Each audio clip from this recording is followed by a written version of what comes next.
प्रश्न है बागेश्वर धाम के धीरेन्द्र शास्त्री को लेकर कि उन्होंने दावा किया कि ट्रेन हादसे से पहले ही वह सब कुछ जानते थे, लेकिन जानना अलग बात है और उसे टालना अलग बात है।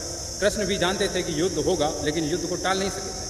और क्या किसी के मन की बात जानी जा सकती है? भविष्य को देखा जा सकता है? तो सबसे पहले तो ये जान लेते हैं कि प्रेत की गुलामी और पाखंड में आज इतना साहस पैदा हो गया कि वह पूर्ण ब्रह्म कृष्ण से अपनी तुलना कर बैठा है। कृष्ण कहीं दरबार नहीं चलाते थे कि रमेश इधर आओ, तुम्हारे 3 चक्कर चल रहे हैं, चौथी की तलाश में हो, ये लो पर्ची पकड़ो। या किसी महिला से कह रहा हूँ कि मैं सब जानता हूँ तुम्हारे संदर्भ में, कहाँ कहाँ तुम्हारे चक्कर चल रहे हैं, क्या क्या किया है तुमने, कहो तो सब पोल खोल कर रख दूँ तुम्हारी।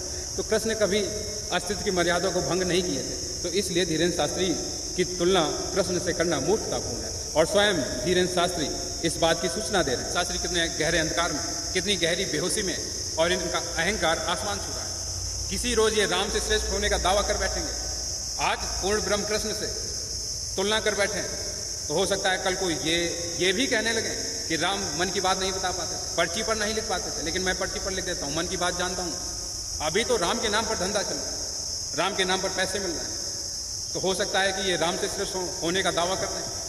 और कृष्ण युद्ध को टालने की भरपूर कोशिश करते हैं। इन्होंने कौन सी कोशिश की? इन्होंने कौन सी सूचना दी कि ट्रेन हादसा होने वाला है, सतर्क हो जाओ? कृष्ण पहली बात तो कोई सूचना देते नहीं है किसी को कि युद्ध होगा और उसे मैं टाल नहीं सकूंगा, क्योंकि कृष्ण लगातार कोशिश कर रहे हैं। धृतराष्ट्र को समझाते हैं, दुर्योधन को समझाते हैं कि युद्ध मत लड़ो, और यहाँ तक कि 5 गांव ही दे दो, लेकिन युद्ध मत करो। लेकिन वह किसी से यह नहीं कहते हैं कि युद्ध होगा और उसे कोई नहीं टाल पाए। अगर ऐसा कहते हैं और बाद में शांति प्रस्ताव लेकर जा रहे हैं, तो ये तो छलावा हो जाएगा कि जानते हुए भी जो असंभव है, जो टाला ही नहीं जा सकता, तो फिर किस लिए शांति वार्ताएं करें? तो कृष्ण ने कभी नहीं कहा कि मैं युद्ध जानता हूँ होगा और उसे मैं टाल नहीं सकूंगा। जानते होंगे, निश्चित जानते होंगे, लेकिन फिर भी प्रयास कर रहे हैं, लगातार प्रयास कर रहे हैं। और यहाँ तक कि 5 गांव पर आ जाते हैं कि युद्ध मत लड़ो, 5 गांव ही दे दो। और जब शांति वार्ताएं विफल हो गई, दुर्योधन ने सेनाओं की मांग उठाई। कृष्ण की सारी सेनाओं को दुर्योधन ने मांग लिया।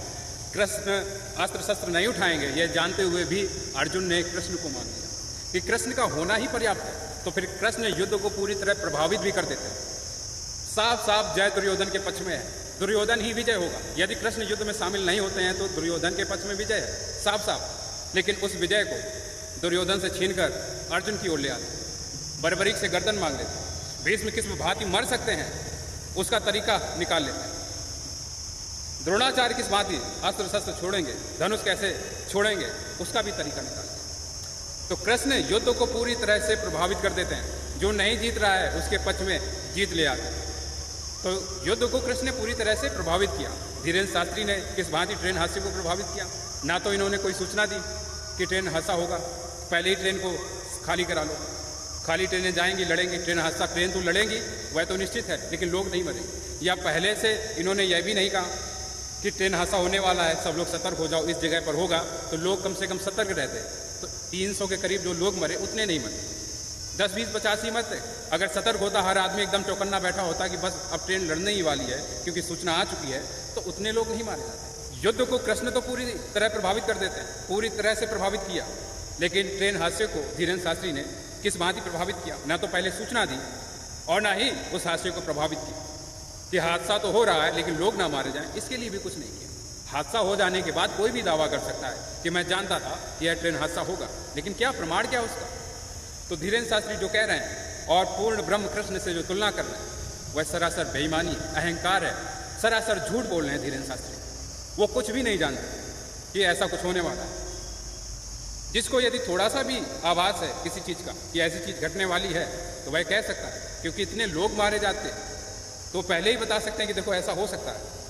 आपके करोड़ों फॉलोवर्स हैं, करोड़ों लोग आपको जानते हैं, तो आपकी बात पर भरोसा करते हैं। जो यात्री थे कम से कम वह तो भरोसा करते और चौकन्ने हो जाते हैं। तो कम से कम जो 300 लोग मारे गए वह संख्या 10-20 ही रह जाती। तो पूर्ण ब्रह्म से तुलना करना यह धीरेन्द्र शास्त्री के अहंकार की ओर इशारा करता है, और कितने गहरे अंधकार में है, कितनी गहरी बेहोशी में है, उस बात का भी प्रमाण। और रही बात कि किसी के मन की बात जानी जा सकती है, तो उसके संदर्भ में जान लेते हैं। कोई भी किसी के मन की बात नहीं जान सकता है, विचारों को पढ़ा जा सकता है। और किन 4 तरीकों से आप जान सकते हैं वो मैंने पहले ही आपको बताया। तो मन की बात तो नहीं जानी जा सकती, क्योंकि जो आपके अंदर विचार उठ रहे हैं और विचारों को ही पढ़ा जाता है। वो जो सूचनाएं आप इकट्ठा की हैं, जो जानकारियां आपने जुटाई हैं, उन्हीं पर आप विचार कर सकते हैं, उन्हीं से विचार पैदा हो सकते हैं। जो आप दृश्य देख रहे हैं उससे विचार पैदा हो सकते हैं। किसी पेड़ को देखा, किसी स्त्री पुरुष को देखा, उसके संदर्भ में विचार पैदा करा। तो ये दृश्य से विचार है, मन से नहीं। और तीसरा, मानसिक प्रवृत्तियों से। इन 3 चीज़ों से ही विचार निर्मित होते हैं। इसके अलावा मानसिक शरीर से या मन से विचार पैदा होते ही नहीं है। मन से जो विचार पैदा होते हैं वो या तो प्राचीन होंगे, बहुत प्राचीन, हजारों वर्षों पीछे के होंगे, या फिर हजारों वर्ष आगे के हो सकते हैं, या तो नूतन होगा, एकदम नवीन होगा। मानसिक प्रवृत्तियाँ, दृश्य और सूचनाएं जिम्मेदार हैं आपके अंदर हजारों चलने वाले विचारों के लिए। तो विचारों को पढ़ा जा सकता है, मन की बात नहीं जानी सकती। ठीक है, विचार जान लेने से आप धार्मिक नहीं हो जाते। धर्म का इससे कोई भी लेना देना नहीं है। राम अस्तित्व के प्रति मर्यादित है, इसलिए मर्यादा पुरुषोत्तम कह रहा है। कृष्ण अस्तित्व के प्रति मर्यादित है, इसलिए पूर्ण ब्रह्म कृष्ण है। लेकिन आप तो मर्यादा का सरेआम उल्लंघन कर रहे हैं और संविधान का भी उल्लंघन कर रहे हैं। राइट टू माई प्राइवेसी का उल्लंघन कर रहे हैं।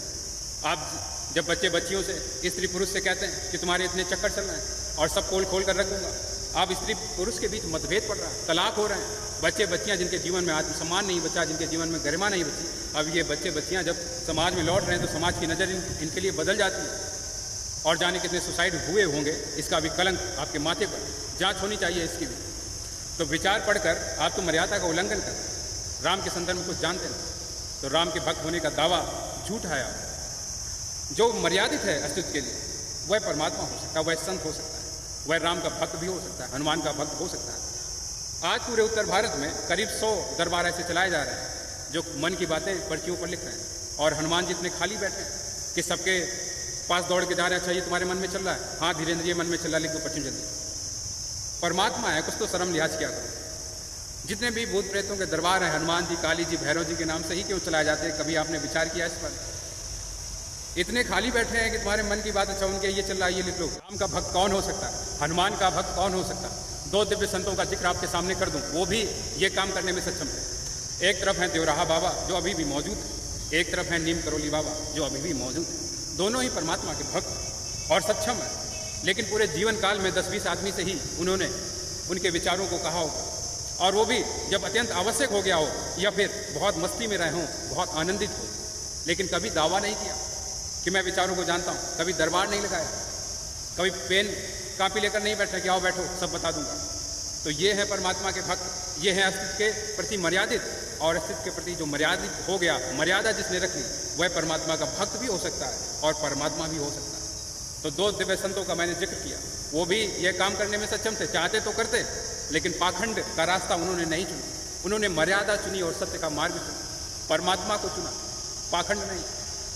और जहाँ तक रहा बीमारी ठीक करने का सवाल कि बीमारी ठीक कर देते हैं, तो बीमारी 2 तरीके से ठीक होती है। एक तो आपकी खुद की हीलिंग पावर से, और दूसरी हम अलग तरीके से अपनी ऊर्जा से हीलिंग पावर आपके अंदर बढ़ा दें। उसे भी जान लेते हैं कि जो बताया जा रहा है कि जाने से बीमारियां ठीक हो जाती हैं, उसे भी समझ लो। यदि आपके अंदर ये भरोसा हो जाता है कि मैं अब ठीक हो जाऊंगा, यहाँ आ गया इससे ठीक हो जाऊंगा, ये भभूति खा लूँगा उससे ठीक हो जाऊंगा, तो जब शरीर स्वीकार कर लेता है कि हाँ ठीक हो जाओगे, तो ठीक हो जाता है। प्रयोग करके देख लो। किसी रोज़ बुखार हो, आपको सर दर्द हो, और उसके संदर्भ में आप उसे अस्वीकार कर दें कि कोई बुखार नहीं, मैं एकदम ठीक हूँ, आप हैरान रह जाएंगे कि आप सच में ठीक हो जाएंगे। ये साइकोलॉजी का मामला है, शरीर का मामला है, जहाँ आप स्वीकार कर लेते हैं। या किसी को कोई भभूति कागज़ का पन्ना जलाकर उसकी राख उसे पकड़ा देना और कह देना कि हिमालय से आई है, या किसी दिव्य संत का जिक्र कर देना कि वहाँ से आई है, और इसे खाते ही आप ठीक हो जाएंगे। और इसे यदि भरोसा हो गया उस राख पर, तो वह ठीक हो जाएगा। ये साइकोलॉजी के द्वारा किया जाता है। दरबारों की फीस जो सैकड़ों दरबार चल रहे हैं उत्तर भारत में, वो कोई भी नहीं लेता। उसका कारण है कि यदि दरबार की फीस रखेंगे 400-500 रुपये, 1000 रुपये, तो कुछ ही लोग आएंगे, भीड़ नहीं बढ़ेगी। लेकिन जब फीस नहीं रखी जा रही है, साथ में लिखा जा रहा है 40 पैसे, 41 पैसे, बीमार होना पहली बात तो कोई अपराध नहीं है, लेकिन आपका लिखा जा रहा है 41 पैसे, यानी कि 41 बार आपको यहाँ पर आना। और जब आओगे तो कुछ ना कुछ तो चढ़ाओगे, 100 रुपया, 50 रुपया कुछ तो दोगे। तो इस भांति आपका 8-9 हज़ार, 10,000 रुपये एक आदमी से हो जाएगा। आप फीस रख दें कि 500 रुपये दो, तभी हम आपके विचार पढ़ेंगे, आपके मन की बात कहेंगे, तब तो और ज़्यादा नुकसान है। इसमें तो बहुत फ़ायदा है कि कोई फीस ही नहीं है, लेकिन आप जब जा रहे हैं तो कुछ तो चढ़ाओगे, कुछ तो दोगे। दरबारों की फीस ना रखना, ये तो फायदे का सौदा, क्योंकि आप 41 बार पेश होने जा रहे हैं, 50 बार पेश होने जा रहे हैं, 100, 200, 500 रुपये कुछ तो चढ़ाओगे, और हर बार कुछ ना कुछ तो चढ़ाओगे।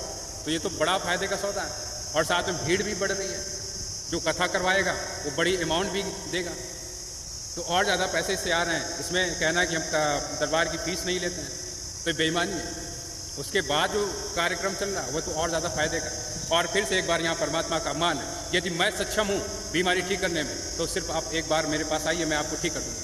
मैं इसका दावा नहीं करता, यदि मैं सक्षम हूँ तो एक बार ही मुझे लगेगा, मैं ठीक कर दूँगा। लेकिन आपसे कहा जा रहा है कि 40 बार आओगे तभी ठीक हो गए, शराब मत पीना। तो परमात्मा के अंदर अपार प्रेम, अपार करुणा है, उसके अंदर कोई घृणा नहीं है, कोई भेदभाव, कोई अलगाव नहीं है कि तुम नहीं आओगे तो नहीं ठीक करेंगे, आओगे तभी ठीक करेंगे, और 40 बार आओगे तो ठीक करेंगे, 50 बार आओगे तो ठीक करेंगे। ये तो सौदेबाजी होगी। परमात्मा हैं, सौदेबाजी शोभा नहीं देती उनके नाम पर, धंधा उनके नाम पर शोभा नहीं देता। ईमानदारी इसी में है कि कह देना चाहिए हम राम के संदर्भ में कुछ जानते नहीं हैं, हम भी जानना चाहते हैं, हम भी पाना चाहते हैं, अभी तक पाया नहीं, ऐसा शास्त्रों में लिखा हुआ है, हम आपको सुनाई दे रहे हैं और इसका हम पैसा आपसे ले रहे हैं। ईमानदारी इसमें, ना कि वहाँ पर बैठ कर ज्ञान देना, शास्त्रों को पढ़कर जाके व्याख्या कर देना और अपने आप को श्रेष्ठ समझ लेना, बेईमानी। इनके भी ज्ञान को सुन लीजिए, प्याज और लहसुन पर इनके बयान को जरा सुन लीजिए। लहसुन प्याज राक्षस का जूठा है। लहसुन इसलिए नहीं पाई जाती क्योंकि प्याज और लहसुन का जन्म गंदगी से हुआ, राक्षस के मल से हुआ। जो गौ माता है उसकी जहाँ हड्डी गिरी वहां से लहसुन गिरा, और जहाँ फ्लैश गिरा वहां से प्याज उगा। तो इसलिए अगर हम प्याज लहसुन खा रहे हैं तो बेसिकली हम गौ माता की हड्डी और मांस खा रहे हैं। ये भगवान क्या जुल्म है। क्योंकि शास्त्रों के अनुसार प्याज की उत्पत्ति कुत्ते के अंडकोश से है, मर्यादा रखिए, थोड़ी मर्यादा रखिए। और लहसुन की उत्पत्ति कुत्ते के नख से। सारे मिलके हमको पागल बना। बहुत बहुत बधाई हो, एक नए भ्रम से आप बाहर आए। अभी बाबा जी ने साफ कहा है कि यदि लहसुन प्याज आप खा रहे हैं तो कुत्ते के अंडकोश खा रहे हैं, गाय की हड्डियां खा रहे हैं, शैतानों का मल खा रहे हैं। मांसाहार करते हो ना करते हो इससे कोई फर्क नहीं पड़ता। सब्जी खाते हो उसमें अगर लहसुन प्याज डालते हो, मांस खाते हो तो उसमें भी लहसुन प्याज अगर डालते हो तो फिर कुत्ते के अंडकोश भी साथ में खा रहे हो, शैतानों की हड्डियों को खा रहे हो, गाय की हड्डियों को खा रहे हो, राक्षसों के मल को खा रहे हो, राक्षसों की जूठन खा रहे हो। तो ये इनका ज्ञान है, क्या ही आपकी गुलामी आपको मुबारक। और जागृत जो लोग हैं उनमें अगर थोड़ी सी भी समझ हो, हिम्मत हो, तो या तो परमात्मा को स्वीकार कर लो या फिर जानने की कोशिश करो। लेकिन ऐसे तथाकथित धार्मिक लोगों को जो समाज में फूट डालने, अलगाव पैदा करते हो और आपको राम से दूर ले जाते हो, ऐसे लोगों के खिलाफ उठकर खड़ा होना अत्यंत आवश्यक है।